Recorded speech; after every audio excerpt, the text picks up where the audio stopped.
right, welcome to the Punk Rock Condition. I am lucky enough to be sitting here with the lovely and ultra-talented Brittany Luna from Philadelphia's own CATBITE. How you doing today? I'm doing great. Thanks for having me. All right, well, on a scale of 1 to 10, how bummed are you that you're not a punk rock bowler right now? I'm so bummed. I keep getting friends messaging me and they're like sending me pictures and they're like, there's so many CATBITE shirts here. They're like, there's the first day, I guess there was like a couple of people that were like playing a game that's like, how many CATBITE shirts do you see on the first day? Which is really cool. Yeah, that's awesome.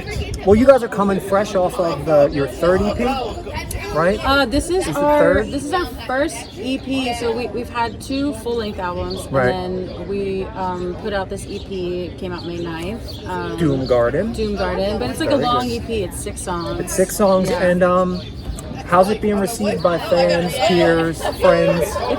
It's been really, really good. We've been getting a lot more like radio play with these songs, which is cool. We found out like recently that for specific like college radios, we were like 160 something, and then we jumped like 125 spots. No shit. Yeah, and now we're like 53.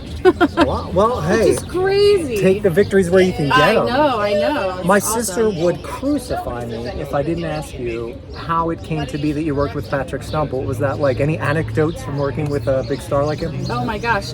So we knew that he was a fan of ska, and we wanted a feature on this one song called Tired of Talk. It's on Doom Garden. And number 2. It is number 2. Yeah. And we knew we wanted a feature, and we are big fans of this podcast called In Defense of Ska. 2 of our friends do that podcast, and they've had him on twice. And so the second time we were listening, we were like, man, he is really a fan of ska. Like, he's been in ska bands since he was a kid, and like he just happens to be like a famous fucking pop punk dude now. And he actually wrote a like trad ska song, like instrumental, and they played it on the podcast. And my husband Tim, who's in the band with me, who's the guitar player, we both kind of looked at each other and we were just like, what if we just ask? Like, what if we He's accessible. Yeah. Take a shot. Nothing to lose. Honestly, we that's what we said. We were like, the worst thing that's gonna happen is he says no, or he ignores it, or like we don't whoop. Hear anything, right? Or we hear nothing, which like that's a thing that happens. Sometimes we just don't hear anything from anybody.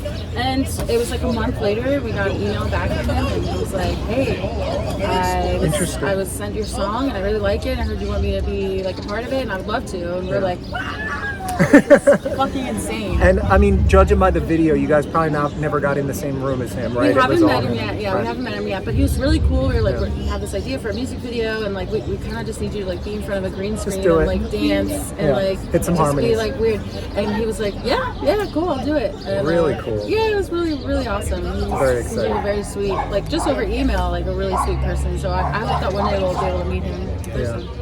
Well, very cool. Yeah. So, have you guys had a record release show for Doom Garden yet? Because I was at the Philamoka show when Nice One came out. Yeah. That was really exciting, great show. And so I was wondering if the Doom Garden show matched that, or if it's happened, or what? Doom Garden party is happening in Philly, May 30th at First Unitarian Church. Oh, the church. I haven't been there in a minute. It's going to be so fun. What day? You said the 30th? It's the 30th, yeah. It's Friday, May 30th. It's going to be awesome. Who are you guys playing with? We've got the Heavy Beat. They're like Philly-based, like trad ska band, kind of rock steady. Then there's Soji, that's like feminist punk. And then the like direct support is OBGMs, and they're from Toronto, and they're punk and like heavy punk. It's gonna be so awesome. You're playing a few shows with them, aren't you? We are. We're doing 4 shows on the East Coast. It's like our East Coast Doom Garden party shows, and we'll be hitting Baltimore, Philly, Brooklyn, and Boston, and the OBGMs on all 4 of those shows. Very cool. Yeah, very cool. With local openers for each show. Nice. Well, let me ask you this: when you guys did the Catlite Catfight thing, for anybody that doesn't know, they kind of repurposed their first album and did like 2 different versions: a punked up version, and I don't know if you would say like a country up version. We called it a yeehaw version. The yeehaw version. And was that something you guys always wanted to do? Like, had that, or was it a byproduct of COVID boredom? It was a byproduct of COVID boredom and like not losing our minds. Yeah. And also at that point we had Nice One completely recorded and mixed and ready to go, but we had to sit on it because we just couldn't release it until we had like, you know, a release date. And we were like, oh my God, we can't play shows. We like literally can't do anything. And we just needed to like find a creative outlet. So I don't really... Because I thought that's how it struck me, but it's really good. Yeah, thanks. You know, it couldn't have been like easy to do. That's a lot of effort. No, it was really hard. Yeah. We were like, oh, this will just be fun. And then we started like doing arrangements and stuff. And we're like, this is like a lot harder than we expected. Thought it was going to be. Especially when you have such familiarity with these songs that you wrote and you've played a billion times. And now you have to try to reimagine it. And all you can do is hear the version that it's already there. Yeah. But it was really fun and it was cool and it definitely helped us like stay sane. Yeah. And it was like inspiring too, just to like hear our songs and like and know that we could like kind of create in like these other genres. It's actually indicative of a good song if they translate across styles like that. Yeah. It's usually a pretty good indication that's just a good song. Hell yeah. Point blank. Sick. So so now when you play those songs live from the first record, is there ever a debate like when you're putting the set together? Let's play the punk version. Let's play this version. We do sometimes like so for Scratch Me Up. A lot of times, depending on like the show, like if we're playing more of a more punk show, we do the Scratch Me Up breakdown from the hardcore version, and then hardcore all the way to the end. So like it starts like ska and then hardcore. Yeah, and that's really fun. You might be playing it and accidentally be like, oh shit, that's from the wrong version. yeah. I always have to look because like sometimes they'll call and like an audible on stage, and I have no idea what's going on until it starts happening. I'm like, oh, okay, we're doing hardcore version. Okay, got it. Time to scream. Cool. Well, once upon a time, I was in a band where it was called Operation Rancid, right? Where we would do one set Op Ivy and then come out and do one set Rancid, and we did it for a couple times around.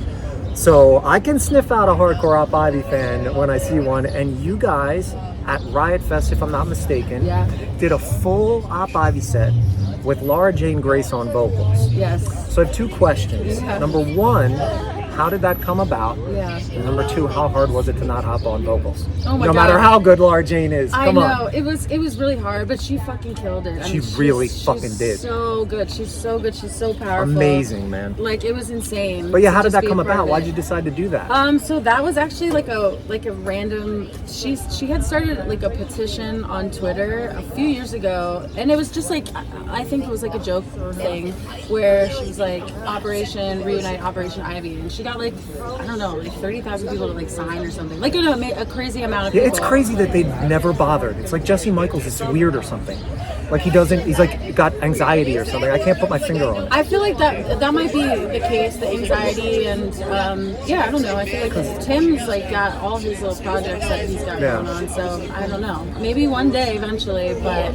So she started it as a thing. It was like I think that was like a joke thing, and then we responded, like CATBITE responded and we said like, hey, you ever want to do like Operation Ivy set, like we'll be your backing band, and then she responded and she was like hell yeah. And then it was like maybe 2 years later for Supernova Ska Fest in Virginia, Tim Receiver, who does and puts on Supernova Ska Fest, is a good friend of ours, and he texted us and he was like, what do you like think it would take to get Laura to do the Op Ivy?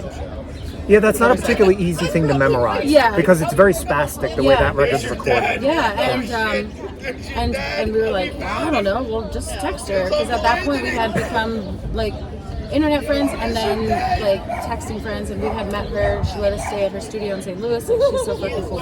I know, she's awesome. So we texted her and like we got a response immediately, and she was like, I'm in. And then that was it. And then once like the word got out, Riot Fest asked us to be part of it, and so it was cool. We did a full tour with her and did CATBITE and Laura Jane, and then we would like work on the Op Ivy songs like during soundcheck. Yeah, I was gonna say there's no way you guys just like hopped on stage and did it for the first time. You had to work it out a little. We had one full band rehearsal with her when we were on tour, but like otherwise it was like we just trusted that she would know her shit and we would know our shit. And we worked so hard on that. And it came across, man. It was a great performance, and it was just really exciting to watch. It was awesome. So very cool. So we are sitting here in the heart of Philadelphia, the Philadelphia Punk Band and the Philadelphia Punk YouTube channel.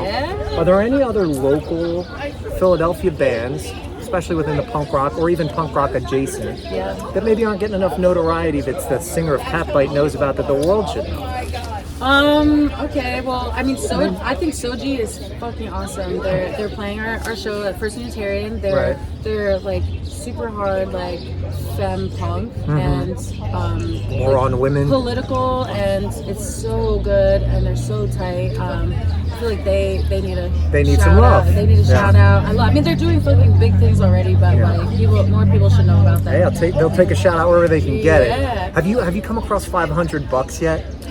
Oh, okay, so I heard about them. I'm like just falling in love with them, and I'm like, Philly, let's go. Yeah, Philly's got so much good music coming out of it. It's crazy. It's crazy. I haven't seen them yet, but I want to see them. I'm telling you, man, they just did this Pest Sounds or something. It's really good. Oh yeah. Check it out when you get a I'm chance. gonna see them. Okay. So, all right, last question. I do believe you guys are about to go head out overseas, do a Europe, pretty big leg, right? Yeah, we're gonna be out in Europe for a month. Yeah. So, who are you most excited to play with?